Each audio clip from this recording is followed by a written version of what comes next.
My name is Audrey Chavez, and I am the director of Bakersfield's AIDS Project. Here we operate a home. It's a hospice transitional home for people with AIDS.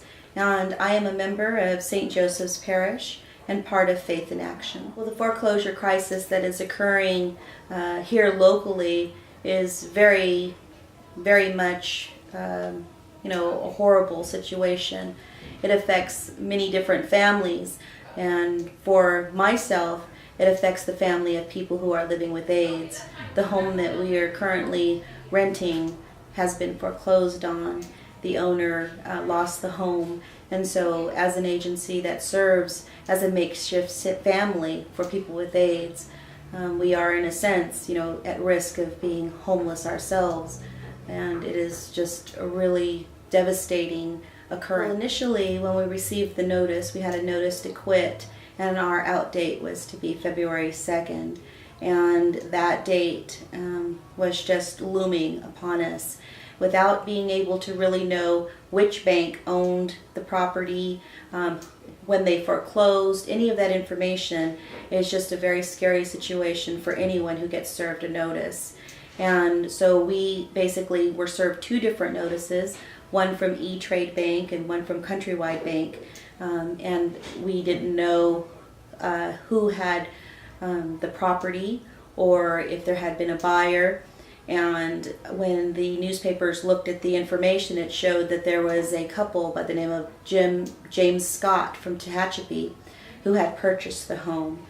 And so myself and a volunteer drove to Tehachapi to find the Scotts, and we were able to do that. And after we talked with them, we found out that they didn't purchase this property, that the parcel number that had been input into the computer, the database, was the wrong parcel number. They had, in fact, purchased the houses next door to us and not 910 Grace Street.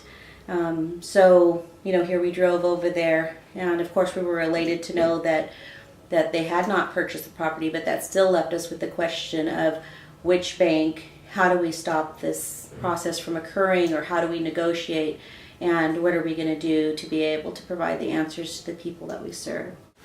Well, I believe that it's important for people to look at what we can do. I know there's a lot of personal stories, such as our own, where there's something happening now.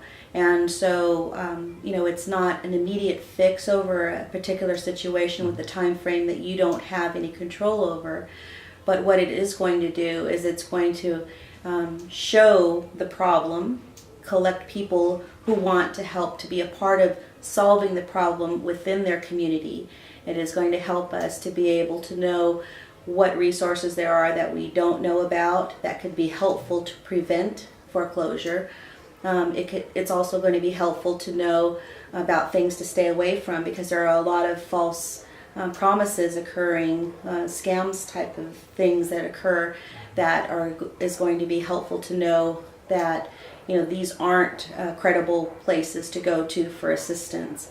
And then the third thing is that it's going to empower us to be able to know who can advocate, whether it's counselors or, whether it is legislation, that type of thing. And I think when our community leaders hear from us as a people, they're more inclined to do something about the crisis. So there's nothing that's going to be a short-term fix, but it's always better to come together to do some planning to serve good for the whole in long-term efforts. And I think that it's important to do something instead of letting things just happen to people or be glad that they're not happening to us as individuals. We're called to put our faith into action to respond to things that are happening in our world locally and make that difference, to make those efforts, to keep families in their homes, to look toward long-term processes that can help to keep our neighborhoods safe.